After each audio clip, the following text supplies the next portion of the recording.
Programme میں آپ کو خوش آمدید کہتے ہیں. میں اسد اللہ خان ہوں. آج محسن پاکستان ڈاکٹر عبدالقدیر خان اللہ کے حضور پیش ہو گئے. انہیں سرکاری اعزاز کے ساتھ سپرد خاک کیا گیا. آج پاکستان میں پرچم سرنگوں رہا. ڈاکٹر قدیر خان صاحب کی جو خدمات ہیں پاکستان کے لیے ان کو رہتی دنیا تک یاد رکھا جائے گا. ڈاکٹر قدیر خان صاحب نے ایک ایسے وقت میں پاکستان کو فخر کے ساتھ سر بلند کر کے چلنے کے قابل بنایا جب پاکستان بہت سارے چیلنجز کا سامنا کر رہا تھا اور دشمن پاکستان پر بری نظریں گاڑے ہوئے تھا. ڈاکٹر قدیر خان نے بہت ساری چیزوں کی قربانیاں دیں اور پاکستان کے لیے وہ کارنامہ سر انجام دیا جو شاید کوئی اور نہیں کر سکا. ان کی خدمات کو ان کے ساتھی اور سیاسی شخصیات کس انداز میں دیکھتی ہیں. پروگرام کے سب سے پہلے حصے میں ہم اسی پہ بات کریں گے اور پروگرام کے دوسرے حصے میں ہم جو گفتگو کریں گے وہ یہ ہے کہ پاکستان میں عام تاثر یہ ہے کہ پاکستان میں جو حکومت ہے وہ اپنی کوششوں کے باوجود یا کوشش کے بغیر کسی بھی وجہ سے مہنگائی پر قابو نہیں پا سکی. دوسرا تاثر یہ ہے کہ پاکستان کی حکومت احتساب کا نعرہ لگا کر احتساب نہیں کر سکی. اور تیسرا اور اہم اور طاقتور تاثر یہ ہے کہ پاکستان میں موجود اپوزیشن حکومت کو ٹف ٹائم دینے کی صلاحیت نہیں رکھتی. یہ جو پرسیپشنز ہیں یہ کتنے صحیح ہیں کتنے غلط ہیں اور اگر صحیح ہیں تو اس کی وجوہات کیا ہیں, تو پروگرام کے دوسرے اور تیسرے حصے میں ہم اسی پہ گفتگو کریں گے. اور ظاہر ہے اس پورے ڈسکشن میں ہم اسٹیٹ بینک کو لے کر آئیں گے جس نے مہنگائی کے حوالے سے گفتگو کیا اور آئندہ دنوں میں مہنگائی کے بڑھنے کا خدشہ ظاہر کیا ہے. اور اسی پرسپیکٹو میں ہم ان کیسز کی بات کریں گے جو اس وقت عدالتوں میں چل رہے ہیں اور وہ مستقبل قریب میں اپنے انجام کو پہنچتے دکھائی نہیں دیتے. میں تعارف کراتا ہوں, میرے ساتھ ڈاکٹر عطاء الرحمان صاحب موجود ہیں پروگرام کے پہلے حصے میں گفتگو کرنے کے لیے. ڈاکٹر صاحب آپ کا بہت شکریہ, خوش آمدید. فیصل کریم کنڈی صاحب میرے ساتھ موجود ہیں, پاکستان پیپلز پارٹی کے رہنما ہیں. اور مسرت جمشید چیمہ صاحبہ ہمارے ساتھ موجود ہیں, پاکستان تحریک انصاف کے ساتھ آپ کا تعلق ہے. پروگرام کے اگلے حصے میں ہمیں عطا تارڑ صاحب جوائن کر لیں گے, مسلم لیگ نون کے رہنما ہیں. ڈاکٹر عطاء الرحمان صاحب, سب سے پہلے ڈاکٹر قدیر خان صاحب کے حوالے سے گفتگو میں کرنا چاہتا ہوں. آپ ان کی خدمات کو کس انداز میں دیکھتے ہیں پاکستان کے لیے؟ جی شکریہ. ڈاکٹر عبدالقدیر خان نے وہ کام کر کے دکھایا ہے, وہ ان کے ساتھیوں نے جو نیوکلیئر فزسسٹ تھے KRL لیبارٹریز میں, اٹامک انرجی کمیشن میں اور نیسکام میں, جو کہ کوئی اسلامی ملک نہیں کر سکا.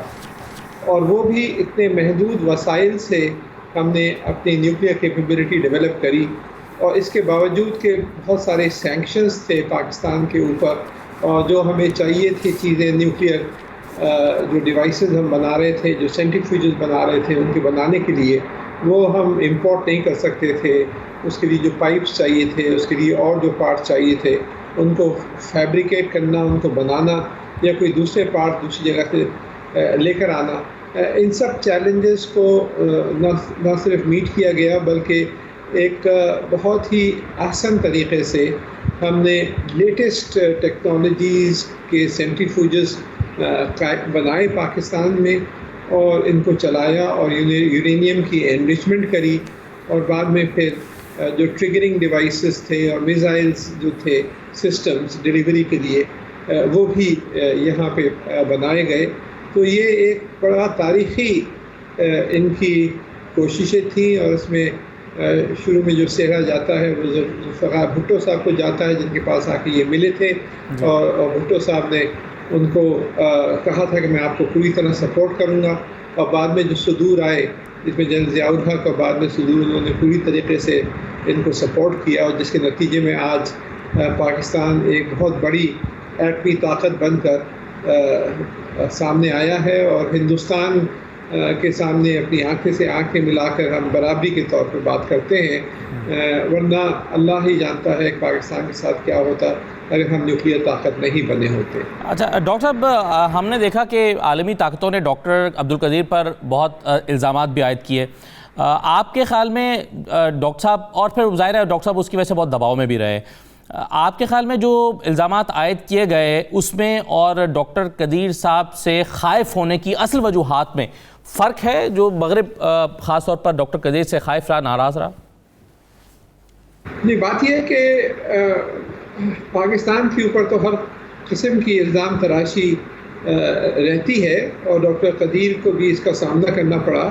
اور سن 2001 میں جب میں minister for science and technology تھا 2000 2001 2002 میں, اس زمانے میں تو پریزیڈنٹ مشرف کے اوپر بہت زیادہ پریشر تھا کہ امریکہ کے حوالے کریں ان کو، اور اس کو کافی ریزسٹ کر کے ہم نے کہا کہ نہیں، ہم نہیں اپنے سائنسدان کو حوالہ کر سکتے. اور ایک بلکہ میں آپ کو بتاؤں، میریٹ میں اس زمانے میں ایک فنکشن ہوا تھا جس میں ڈاکٹر قدیر میرے برابر ہی بیٹھے تھے، میں چیف گیسٹ تھا as a minister for science. تو میں نے اس وقت اٹھ کے کہا تھا کہ صاحب میرے برابر جو یہ پاکستان کے عظیم سائنسدان بیٹھے ہیں، روزانہ ان کے خلاف امریکہ کی طرف سے الزامات آ رہے ہیں کہ انہوں نے یہ ٹیکنالوجی یہاں دے دی اور وہاں دے دی. یہ سب باتیں جو ہیں یہ سب جھوٹ باتیں ہیں، اور ہمیں جو ہے ان کو پوری طریقے سے ساتھ دینا چاہیے ڈاکٹر عبدالقدیر خان کا، کہ انہوں نے وہ کارنامہ انجام دے رہے ہیں جو اسلامی ملک میں کسی نے نہیں دیا. تو ڈاکٹر صاحب بہت ہی مشکور ہوئے تھے، اور بعد میں انہوں نے مجھے ایک بہت خوبصورت سا خط بھی بھیجا اور ایک تصویر پہ اپنے دستخط بھی کر کے بھیجے کہ صاحب اس وقت سب خلاف ہیں اور اس طرح کی آرٹیکلز آ رہے ہیں اور آپ نے کھڑے ہو کے میرے لیے اتنا سب کچھ کہا. تو یہ سب جو باتیں تھیں جو ان کے بارے میں ہوتی رہی ہیں، یہ ظاہر ہے کوئی طاقت نہیں چاہتی دنیا کی کہ پاکستان ایک ایٹمی طاقت بنے، اور سینکشن بھی لگائے گئے، ہر حربہ استعمال کیا گیا. لیکن الحمدللہ ڈاکٹر ایکیو خان کو سپورٹ جو تھی حکومتوں کی جاری رہی، اور پوری طریقے سے وہ کام کرتے رہے. جو ذوالفقار بھٹو صاحب نے جو شروع کیا تھا وہ پھر بعد میں نواز شریف صاحب بھی سپورٹ کرتے رہے، اور دوسرے جو صدور آئے انہوں نے بھی سپورٹ کی، اور Pakistan late 70s early 80s میں اس قابل ہو گیا تھا کہ ہم نیوکلیر دھماکہ کر سکتے تھے. لیکن ہم نے کرا نہیں، اس کو روک لیا تھا، کیونکہ ہم نے کہا کہ پہلے انڈیا اگر دھماکہ کرتا ہے تو پھر ہم سامنے آ کے اس کے کریں گے. صحیح ہے ڈاکٹر صاحب، میں ایک آدھ سوال آپ سے اور کرنا چاہتا ہوں اس بارے میں، لیکن میں چاہوں گا کہ باقی مہمانوں کو بھی شامل کر کے گفتگو میں ڈاکٹر قدیر صاحب کے حوالے سے میں ان کی رائے جان سکوں.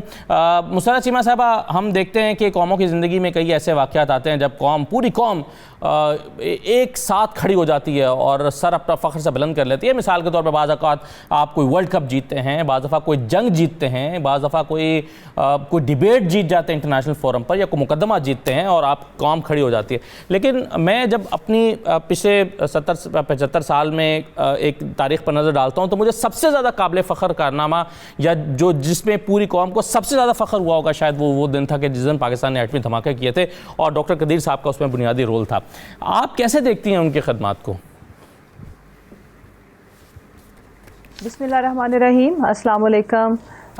دیکھیں، آج ہم تمام پاکستانیوں کے لیے بڑا ہی افسوسناک دن ہے، اور میں تمام پاکستانیوں سے اپیل کرتی ہوں کہ ہم عبدالقدیر جو محسن پاکستان، اور اگر میں یہ کہوں کہ پاکستان کو جنہوں نے ناقابل تسخیر ایکچولی بنایا تو یہ غلط نہیں ہوگا. ہم ان کو نہ صرف خراج تحسین، خراج عقیدت، وہ تو ہم پیش کر ہی رہے ہیں، ہم ان جوار رحمت کے لیے ان کے اگلے سفر جو کہ بے شک انشاءاللہ بہت آسان ہوگا، اللہ تعالیٰ ان کے درجات بلند فرمائے اور ان کو جنت الفردوس میں اعلیٰ مقام عطا فرمائے. جو وہ ہم 22 کروڑ پاکستانیوں کے اوپر احسان کر کے گئے ہیں کہ اپنے سے 1.5-2 نہیں کئی گنا بڑی طاقت، جس کی آج آنکھوں میں آنکھیں ڈال کے جب ہم اسد بھائی بات کرتے ہیں تو اس کے پیچھے یہ لوگ ہیں، ان کی خدمات ہیں، جس میں سر فہرست ڈاکٹر عبدالقدیر خان ہے. اور یہ پاکستان کے، میں یقین مانیں، آج ہم سارے اس طرح سے دکھی ہیں جیسے ہمارے گھر کے بڑے اپنے فیملی ممبر کی ڈیتھ ہو گئی ہے، اور پوری قوم کے جذبات چاہے کسی کا جس مرضی جماعت سے تعلق ہو ایک جیسے ہیں. اور یہ ہمیشہ پاکستان کا نام انشاءاللہ ہمیشہ رہنے کے لیے ہمارا ملک بنا ہے، تو ان کا نام ہمیشہ کے لیے، انہوں نے ایسے کچھ بڑے لوگ ہوتے ہیں اللہ تعالیٰ جن کو پیدا کرتا ہے، تو یہ امر ہو کے گئے ہیں اور اتنی بڑی خدمت پاکستان کی کر کے گئے ہیں. دیکھیں، یہ ایک چھوٹا سا لفظ ہے ناقابل تسخیر، اور اس لفظ کے پیچھے آپ امیجن کر لیں نا کہ کتنی بڑی ہمیں آسانیاں، کتنے سکھ اور کتنے چین دے کے گئے ہیں یہ. تو ہم تمام پاکستانی آپ کے شکر گزار ہیں، اور ہمیشہ رہتی دنیا تک شکر گزار رہیں گے کہ آپ کی وہ قربانیاں، آپ کی وہ محنتیں جنہوں نے ہمارے ملک کو ہم ناقابل تسخیر تو بنایا ہی، لیکن ہم بڑی سے بڑی دھمکی کو بھی ہنسی میں اڑا دیتے ہیں، ہم بڑے سے بڑے اپنے دشمن کو بھی آنکھوں میں آنکھیں ڈال کے دیکھتے ہیں، تو صرف ان کی خدمات کی وجہ سے. بالکل صحیح تو آج تمام پاکستانی قوم، ہم سارے ہی ان کے لواحقین میں ہیں. وہ ہمارے بڑے تھے، اور ہمیشہ ہمارے دلوں میں رہیں گے. اور بڑی خوبصورت, بڑی بیلنس, بڑی ہمبل پرسنالٹی تھی ان کی. مجھے چونکہ بچپن سے ہی ان کے بارے میں آپ کو پتہ ہی ہے کہ مطلب جس طرح سے ماشاءاللہ ان کو ہم نے پڑھا دیکھا تو پھر بڑا شوق سے ہم ان کو سنتے تھے. بے شمار لوگوں کے رول ماڈل ہیں انہوں نے, بالکل. اور جتنے ریسپیکٹ ہم نے دیکھا کہ قائد اعظم کے بعد پاکستان میں جو سب سے زیادہ قابل احترام شخصیات آئی ہیں ان میں سے شاید وہ سر فہرست کہ قائد اعظم. جی exactly, you said the right word کہ قائد اعظم کے بعد اگر کسی کے لیے ہمارے دلوں میں محبت, عقیدت, احترام, جتنے بھی آپ اچھے الفاظ اکٹھے کریں تو وہ یہ ان کی شخصیت تھی. اور بڑی ہمبل اور بڑے انوسینٹ اور بڑے سادہ طبیعت کے ماشاءاللہ وہ تھے, اور بڑے آدمی کی جو جتنی خوبیاں, نشانیاں اور بے شمار لوگوں کا آج بھی وہ رول ماڈل ہیں. بالکل صحیح کہا آپ نے. کونڈی صاحب کیا کہیں گے آپ ڈاکٹر صاحب کے حوالے سے؟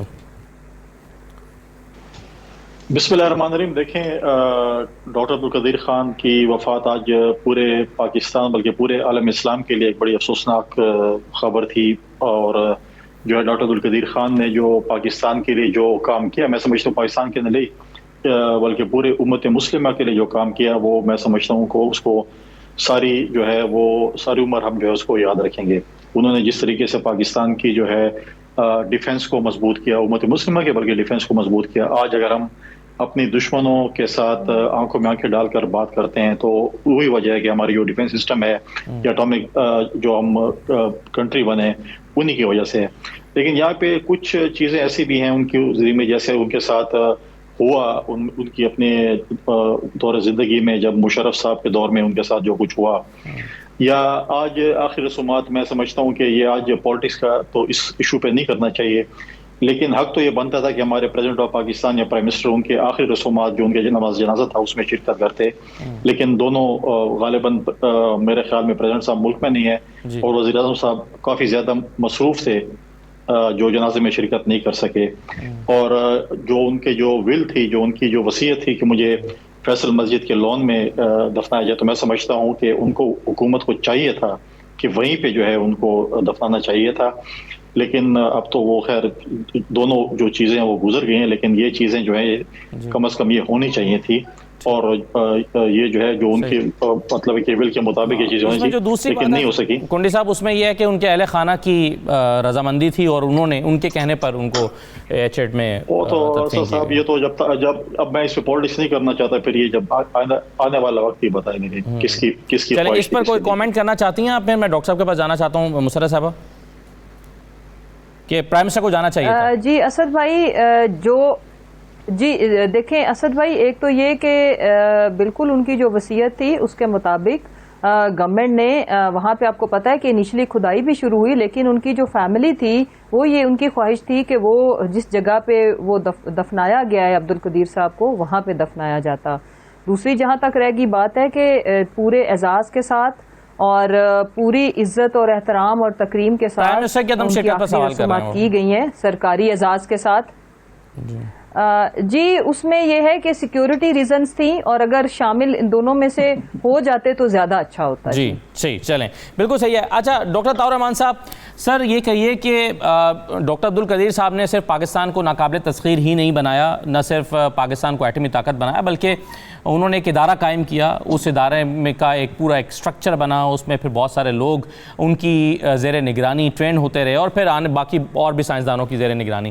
آپ کیا سمجھتے ہیں پاکستان میں اس وقت اور بھی ڈاکٹر عبدالقدیر اپنے پیچھے وہ چھوڑ کر گئے ہیں؟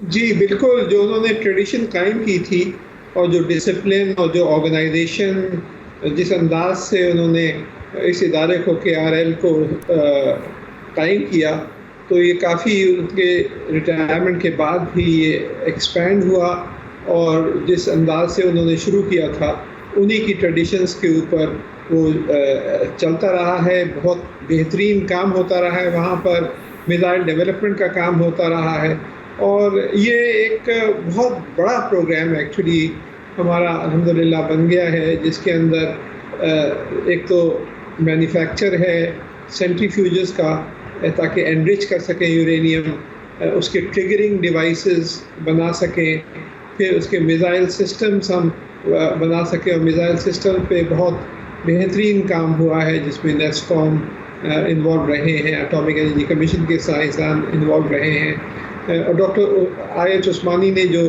کھیپ شروع کری تھی بہت بڑے پیمانے پہ سائنٹسٹ کو باہر بھیجنے کی, اور وہاں پہ اس پورے نیوکلیئر پروگرام کی بنیاد رکھی گئی تھی. اور بعد میں جب ڈاکٹر عبدالقدیر خان آئے تو انہوں نے اس کو لے کر اور اس کو ایک ایسے ٹیکنالوجی, کیونکہ وہ ٹرینڈ تھے اس فیلڈ میں تھے, میٹلرجسٹ تھے, انجینئر تھے, اور خاص طور پہ نیوکلیئر پروگرام کے اوپر کام کرتے رہے تھے. تو یہ ایک دیکھیں کہ اسلامی دنیا میں کتنے ممالک ہیں, کتنے ریسورسز ہیں ان کے پاس, لیکن ایک بھی ملک اس قابل نہیں ہو سکا.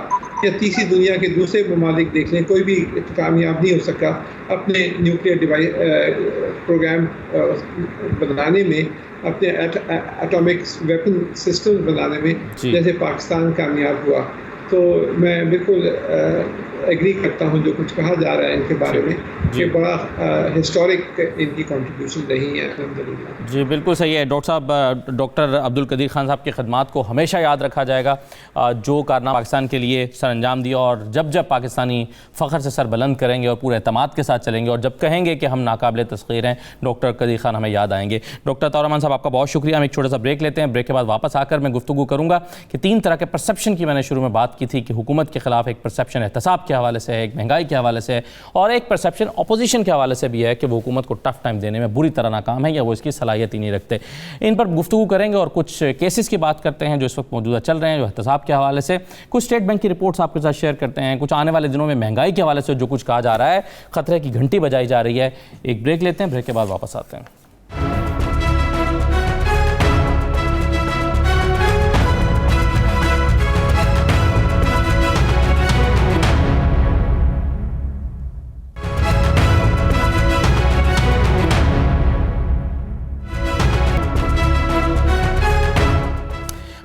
بریک کے بعد آپ کو پروگرام میں دوبارہ خوش آمدید کہتے ہیں. میرے ساتھ مسلم لیگ نون کے رہنما عطا تارڑ صاحب موجود ہیں, فیصل کنڈی صاحب موجود ہیں, اور مسرت جمشید چیمہ صاحبہ موجود ہے پاکستان تحریک انصاف سے.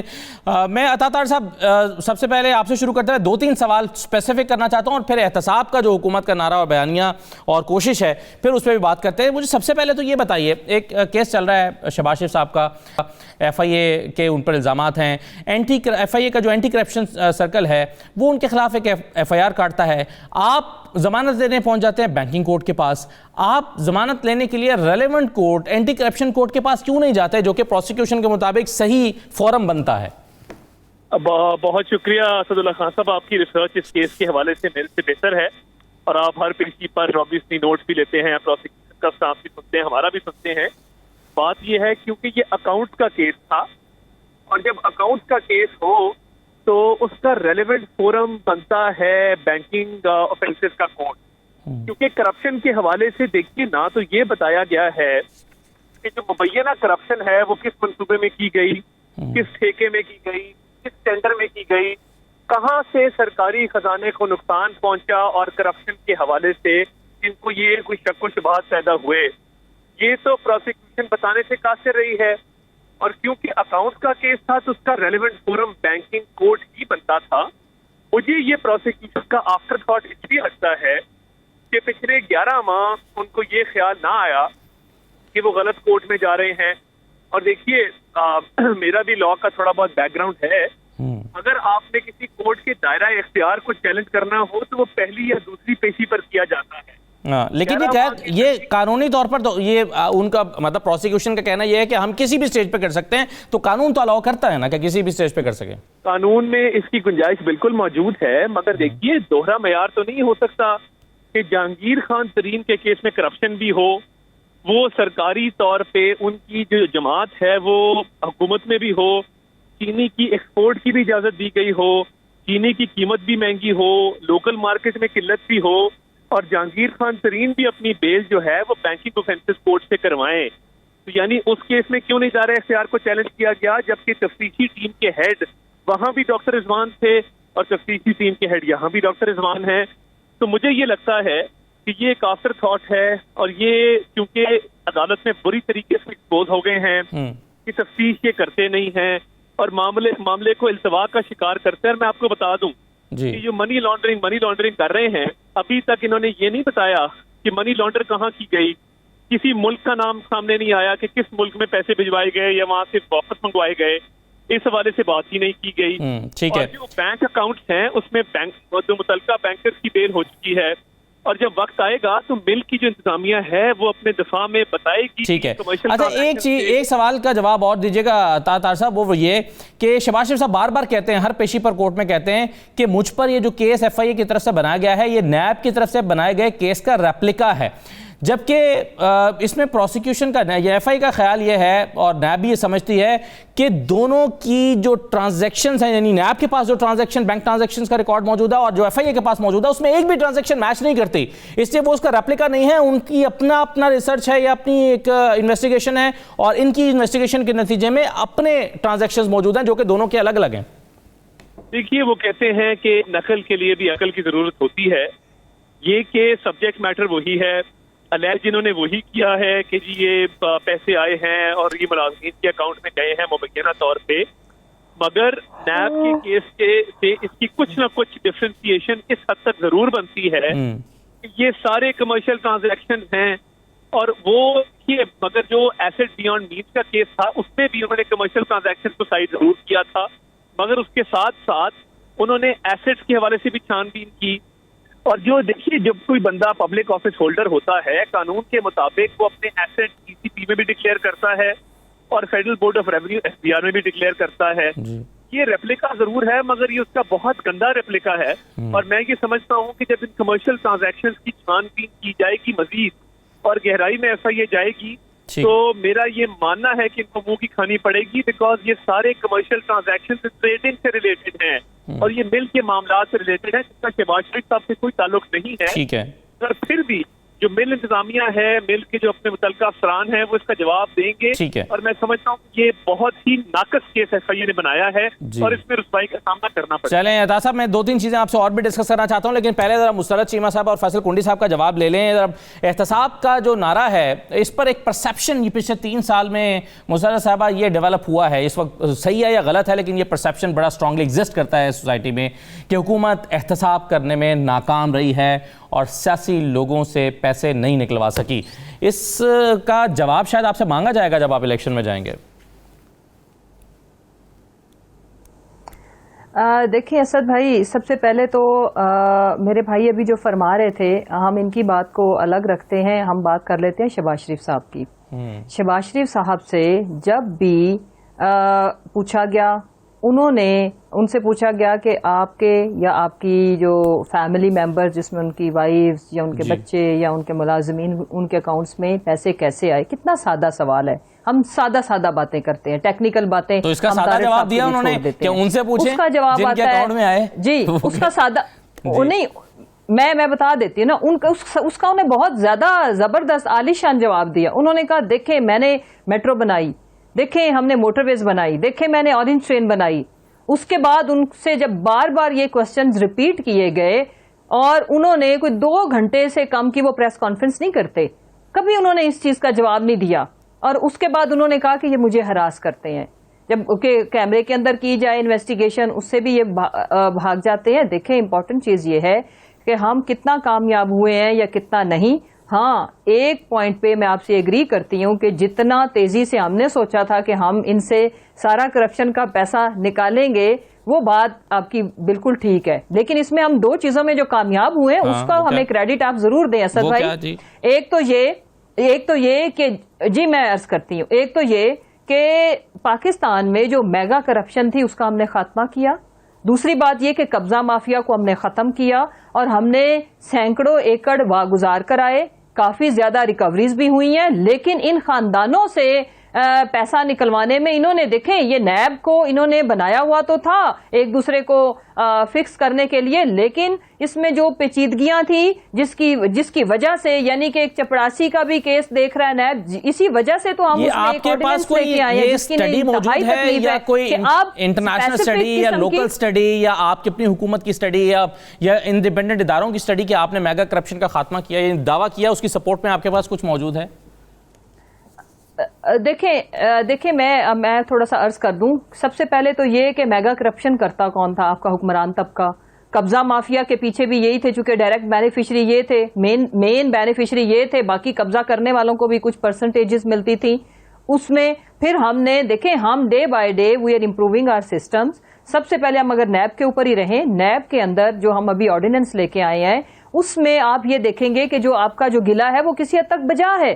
لیکن اگر نیب نے پورے ملک کے باقی بھی تو 6 ادارے ہیں جس میں FBR ہے، FIA ہے اور ریکوری یونٹس ہیں، بہت سارے اور ادارے ہیں، وہ ان کے پاس تو کام کچھ بھی نہیں. اور نیب کے اندر تو آپ کو پتا ہے کہ ایک آپ اسپیلنگ مسٹیکس پہ بھی نیب کا لیٹر جاتا ہے. اس چیز کو ہم نے اسپیسیفک کرنے کے لیے کہ باقی ادارے بھی آپ کے جو ہماری قوم کے جو ٹیکس پیئر ہیں انہی کا پیسہ جا رہا ہے ان اداروں میں بھی، تو ہم نے اسپیسیفائڈ کر دیا ہے تاکہ ریزلٹ آئیں، جلدی آئیں اور عوام اور میڈیا کے آگے ہم رکھ سکیں. لیکن کوالٹی احتساب کا عمل کمزور ہوگا یا تیز ہوگا؟ نئے نیب آرڈیننس آنے کے بعد احتساب کا عمل تیز ہوگا یا کمزور ہو جائے گا؟ ایگزیکٹلی تیز ہوگا. اور لیکن جو فضول قسم کی جو ایکسکیوزز تھی جس کا ہمیں سامنا رہا، ہماری جو پرفارمنس تھی گورنمنٹ کی ایفیشنسی کے اندر بھی پرابلم اسی وجہ سے آئی کہ وہ بیوروکریسی ایک وہ سلاٹ تھی جو کام کرنا ہی نہیں چاہتے، جن کو بہانہ مل جاتا تھا جی نیب پکڑ لے گی، ہم تو یہ نہیں کر سکتے وہ نہیں کر سکتے. پروسیجرل جو ایک طریقے ہیں ان کو اڈاپٹ کیے بغیر 6 ماہ اس میں لگتے ہیں. دوسرا طبقہ وہ ہے جو واقعی ایکچولی کام کرنا چاہتا تھا، جینوئن ریزنس کے اوپر ان کو لیٹر موصول ہوتے تھے. تو ایک تو اس میں ہمیں 3 فائدے ہیں. ایک یہ کہ ایکچوئل اکاؤنٹیبلٹی جن کی ہونی چاہیے ان کی ہوگی اور with in that time period ہوئے گی، اس کا ریزلٹ نکلے گا. دوسری یہ کہ یہ جو فضول قسم کی جو ایک یہ جو سمجھا جاتا تھا کہ جن چیزوں کی ضرورت نہیں بھی ہے، میں آپ کو ایک ایگزامپل دیتی ہوں. آئی واز سٹنگ، یہ جو IG پریزن ہے ان کے آفس میں ان کو ایک لیٹر موصول ہوتا ہے نیب کی طرف سے. اب آپ امیجن نہیں کر سکتے کہ جس طرح سے ان کے ایکسپریشن تھے کہ نیب سے لیٹر آ گیا، پتہ نہیں کیا آ گیا. جب وہ لیٹر کھولا پڑھا، اینڈ پہ جا کے تھا کہ انہوں نے کوئی ایڈ دی تھی، اس کے اندر سپیلنگ مسٹیک تھی، اس کو سرکل کر کے نیب نے لیٹر بھیجا تھا کہ جی یہ آپ کی غلطی ہے. تو اس طرح کی چیزوں کو روکنے کے لیے جس میں اس ادارے کا بھی ٹائم ضائع ہوتا ہے اور پھر خواہ اگر کچھ لوگ جو پرفارم کرنا چاہتے ہیں وہ بھی اگر ہراس ہوتے ہیں تو اس میں ہم انشاءاللہ تعالی ہم ان سے وعدہ کرتے ہیں کہ ہم اپنے ٹینیور تک جتنی لوٹی ہوئی دولت ہے وہ بھی ان سے واپس لیں گے اور کوالٹی کی دولت واپس لیں گے. اکاؤنٹیبلٹی ہے وہ ہم اس قوم کو دے کے جائیں گے. فیصل کنڈی صاحب، یہ لوٹی ہوئی دولت واپس آنے میں ابھی 2 سال اس حکومت کے پاس رہ گئے ہیں. 3 سال کے بعد کوئی بھی ایسا کیس نہیں لگتا کہ یہ اپنے منطقی انجام کے پہنچنے کے قریب ہے. آپ کیسے دیکھتے ہیں احتساب کے حوالے سے جو پرسیپشن اس وقت سوسائٹی کے اندر موجود ہے، حکومت کی کوششوں کے حوالے سے موجود ہے، نعرے کے حوالے سے کیا کمنٹ کرتے ہیں آپ؟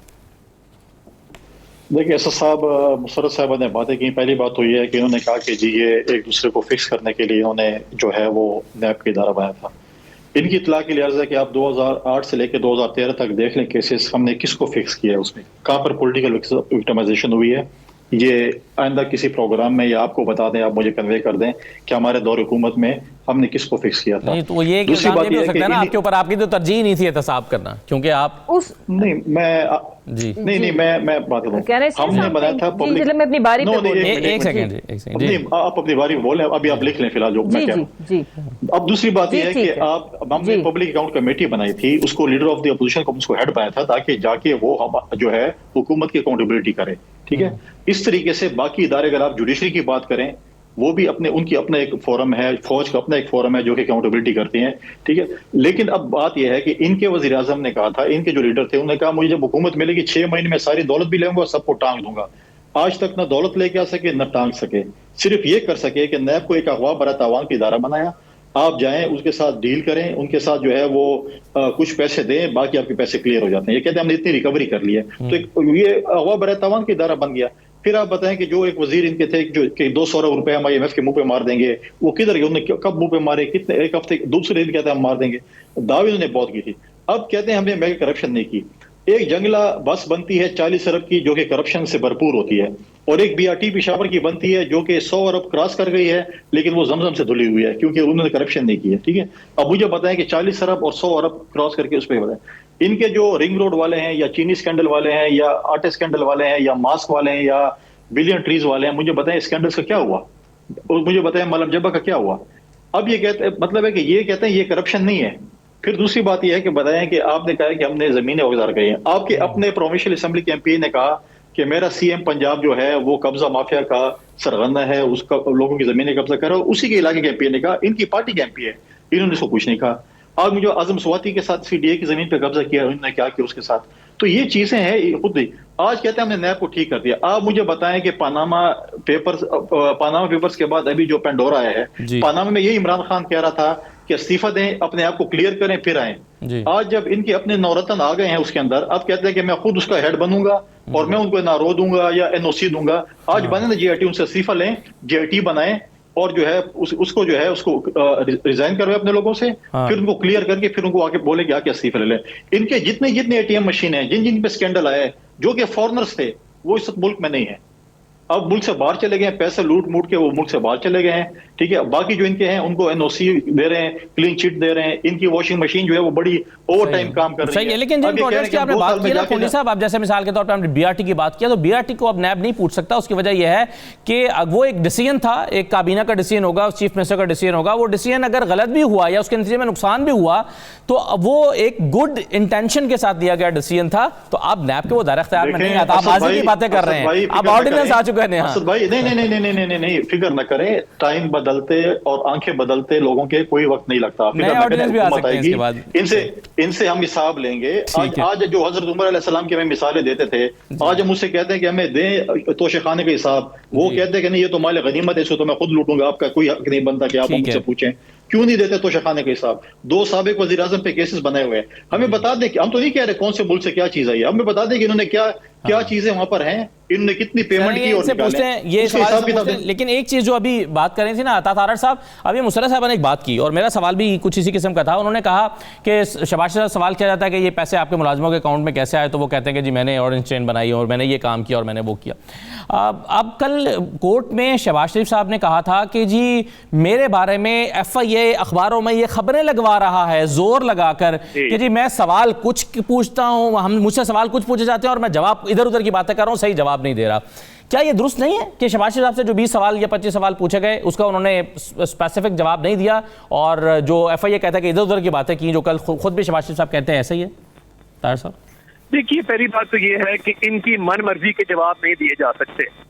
اگر یہ چاہتے ہیں نا کہ ہم ایک اسپیسیفک جواب دیں, وہ ہم نہیں دیں گے, ہم کیوں دیں؟ یہ بیسکلی عمران خان صاحب شہزاد اکبر صاحب کو بات خود کرتے ہیں. میرا پوائنٹ آف ویو یہ ہے, Shehbaz Sharif is not a share holder.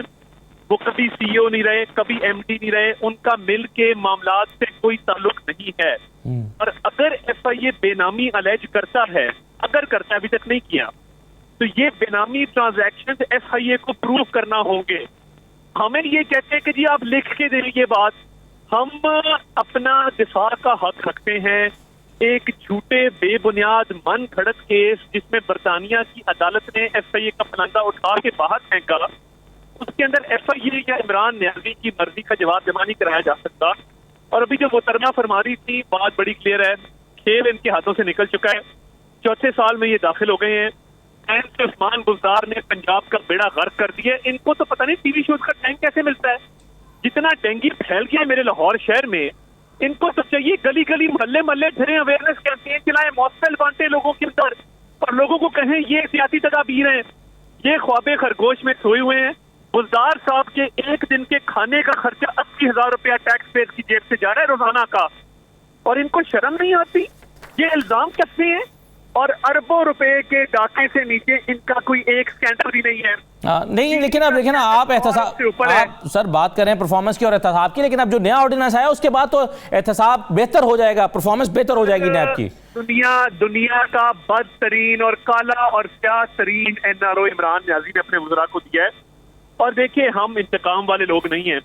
ہم چاہتے تو اپنے دور اقتدار میں ان کے بہت سارے بزنسز کو بند کر سکتے تھے, ان کی بہت ساری لوگوں کو ہم ٹارگٹ کر سکتے تھے. ہم نے موٹر ویز بنائی ہیں, ٹھیک بنائی ہیں, ہم نے میٹرو بس 1 بنائی ہے 27 ارب کی, انہوں نے ہماری 27 ارب کی ہے, ان کی 100 ارب کی ہے. ہم نے 100 ارب میں 3 میٹروز بنائی ہیں. تو دیکھ لیں کرپٹ کون ہے اور کون نیک نام ہے. اور ان کا پرابلم یہ ہے, یہ نیکی کے تکبر میں مبتلا ہیں, اور نیچے سے انہوں نے اربوں روپے کے ڈاکے مارے ہیں.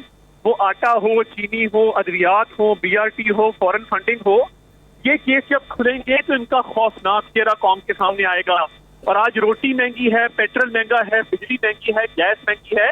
اب تو شکر ہے انہوں نے پچھلوں کا نام لینا چھوڑ دیا ہے کہ یہ پچھلوں کی غلطی ہے، کم از کم مان جاتے ہیں کہ یہ ہماری نہیں چھوڑا سر، وہ کل فواد چودھری نے کہا ہے کہ یہ مہنگائی جو ہے یہ مہنگائی پچھلے 10 سال کی حکومتوں کی وجہ سے تھی، اور ان کے جو کنٹونمنٹ الیکشن میں پاکستان کے اربن ایریاز میں جو ان کا حشر ہوا ہے جی کہ پشاور جیسے شہر میں ایک سیٹ نہیں نکال سکے، اور آن گراؤنڈ سینٹیمنٹ ان کے خلاف ہے. پی ٹی آئی کے ٹکٹ پہ جو الیکشن لڑے گا اگلی دفعہ، آپ اندازہ نہیں کر سکتے اس کو کتنی بڑی ڈس پڑے گی. ان کا کوئی ایک سکینڈل بھی 15-20 ارب سے نیچے کا نہیں ہے.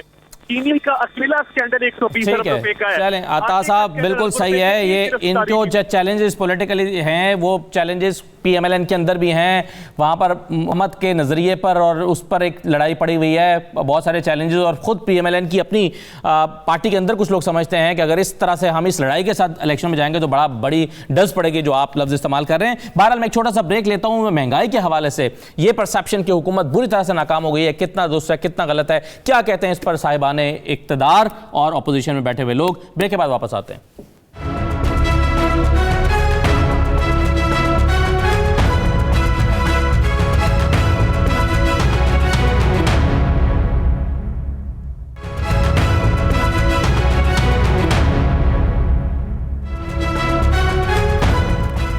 دوبارہ خوش آمدید کہتے ہیں.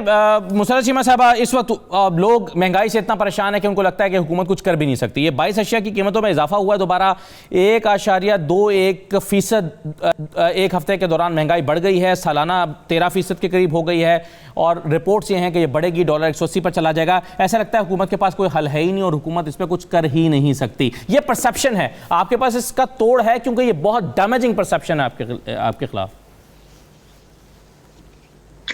نہیں دیکھیں، پہلے دن سے یہ گورنمنٹ کے خلاف جو انہوں نے پروپیگنڈا اور پرسیپشن بلڈ کرنے کی کوشش کی ہوئی ہے، ہر وقت ہر ہمارا اچھا فیصلہ، ہر ہماری کامیابی، یہ لیکن یہ پرسیپشن اس میں تباہی اور ناکامی کا دیتے رہیں.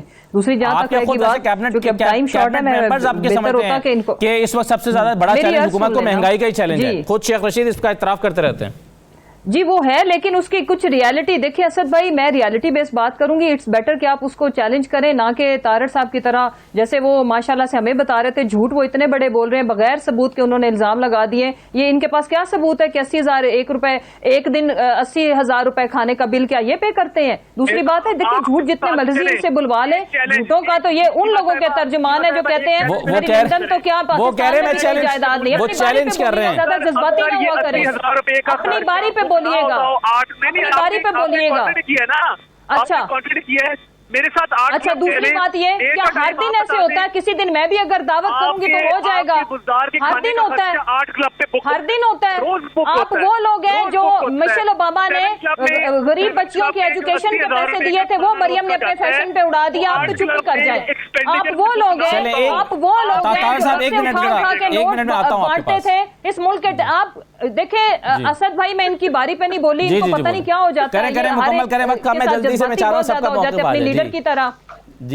ان کو غصہ مہنگائی کا توڑ کیا ہے؟ جواب دیں، مہنگائی کا توڑ کیا ہے؟ کانفرنس کے اندر انہیں کہیں کہ جواب دیا کریں. اسٹیٹ آف ڈینائل سے باہر نکلیں. اچھا دوسری بات دیکھیں اسد جو سب سے امپورٹنٹ چیز ہے، آپ اپنی میڈم کے گلاس کا تو بتائیں کیا سٹوری ہے، وہ گلاس کا کتنا خرچہ ہے؟ آپ پرسنل اٹیک کیوں کر رہے ہیں؟ فیکٹس کی بات کریں، آپ فیکٹس کی بات کریں محترم، آپ فیکٹس کی بات کریں. آپ کو یہ باتیں زیب نہیں دیتی. بی بی آپ اپنے آپ اس خاتون کے ترجمان ہیں جو کہتی ہے میری لندن تو کیا پاکستان میں بھی کوئی جائیداد نہیں ہے. اچھا چلیں مجھے ذرا ایک چیز جو میں پوچھنا چاہتا ہوں کنڈی صاحب سے. میں آپ کی باری میں بات نہیں کروں گی. ایک سیکنڈ طارق صاحب، ایک منٹ. مصطفیٰ صاحب مجھے کنڈی صاحب یہ بتائیں کہ اپوزیشن کے بارے میں بھی ایک پرسیپشن ہے، اور وہ پرسیپشن یہ ہے کہ یہ حکومت کو ٹف ٹائم نہیں دے سکتی، گھر بھیجنے کا دعویٰ کرتی ہے، گھر نہیں بھیج سکتی. ان کے پاس حکومت کو ٹف ٹائم دینے یا چیزوں کا عوام کی فلاح میں فیصلہ کروانے کا رہنی ہے آپ کی جہاں مرضی پہنچ جائے. جی کنڈی صاحب کوئی اختیار نہیں ہے. جی دیکھیں پرابلم یہ ہے کہ مسرت صاحب نے کہا کہ ہم نے بڑے اچھے ہم جو ہے وہ بات کریں. دیکھیں اب مجھے بتائیں کہ ہم کیا کریڈٹ آپ کو دیں؟ ڈالر بڑھانے کا کریڈٹ دیں، مہنگائی بڑھانے کا کریڈٹ دیں، تیل فیصل بھائی کے بعد میں اپنی بات کروں گی، میں کمپلیٹ کروں گی، پھر آپ طارق صاحب سے بات کریں گے. ایک سیکنڈ آتا ہوں. جی تیل بڑھانے کا کریڈٹ دیں، بجلی بڑھانے کا کریڈٹ دیں. کون سی چیز کا کریڈٹ دیں؟ مطلب کس چیز لوگوں کو بے روزگار کرنے کا کریڈٹ دیں. اب مجھے بتائیں کہ اب یہ کہتے ہیں اب مسئلہ یہ ہے کہ اب ان کے ایک وزیر آتے ہیں، وہ کہتے ہیں کہ جی ہم نے 1 کروڑ نوکریاں دے دی ہیں. کہتے انہوں نے کہا تھا نا کہ لوگ باہر سے روزگار کمانے آئیں گے یہاں پر، یا تو باہر سے کرکٹ ٹیم کھیلنے نہیں آتی، روزگار کمانے کیا آتے ہیں لوگ. پھر ایک وزیر ان کا کہتا ہے کہ جی آپ روٹی کم کھائیں، چینی کم استعمال کریں تاکہ ہماری معیشت مضبوط ہو جائے. کبھی یہ انڈے بیچ کے معیشت مضبوط کرتے ہیں، کبھی یہ کٹے بیچ کے معیشت مضبوط کرتے ہیں. ان چیزوں سے معیشت بہتر. ان کے پاس جو 200 معیشت کے رستو ہونے تھے وہ کہاں پر گئے؟ دیکھیں آپ کہتے ہیں کہ اپوزیشن جو ہے وہ اپوزیشن ہے، تو دیکھیں مل کر ایک دفعہ ان کو بتا دیں جب قومی اسمبلی میں سینیٹر یوسف رضا گیلانی صاحب منتخب ہو گئے تھے، ان کے مطابق اعتماد ہو گئی تھی. اس کے باوجود بھی کہتا ہے کہ نہیں ہم نے یہ چیزیں نہیں کرنی. ہم تو کہہ رہے ہیں کہ دیکھیں بالکل ان کے اوپر اعتماد ہو چکی تھی. ابھی بھی جو ہے آپ باہر جائیں، ان کو بولے باہر جائیں، عوام میں جائیں تو پتہ چلے گا. یہ پچھلے الیکشن میں بھی ایک مشین کے ذریعے آئے تھے، اب دوسری مشین لانا چاہتے ہیں کہ ہم مشین کے ذریعے آئیں، کیونکہ عوام کے ذریعے تو آ نہیں سکتے. اب ایک مشین کے پیچھے پڑے ہوئے کہ مشین آ جو ہمیں لے کے آ جائے. عوام تو ان کو ووٹ نہیں دیتی، مشینوں کے ذریعے آنا چاہتے ہیں. اب یہ چیزیں جو ہیں یہ چیزیں نہیں چلیں گی. آپ جائیں عوام میں، ان کے وزراء کو بولیں کھلی رائٹ سر، تھینک یو. پتہ چل جائے. مسرہ چیمہ صاحبہ اور صاحب اس پر مزید بات کرنا چاہتے تھے لیکن میرے پاس وقت ختم ہو گیا. سب مہمانوں کا بہت شکریہ پروگرام میں شرکت کرنے کے لیے. اجازت دیجیے، اللہ حافظ.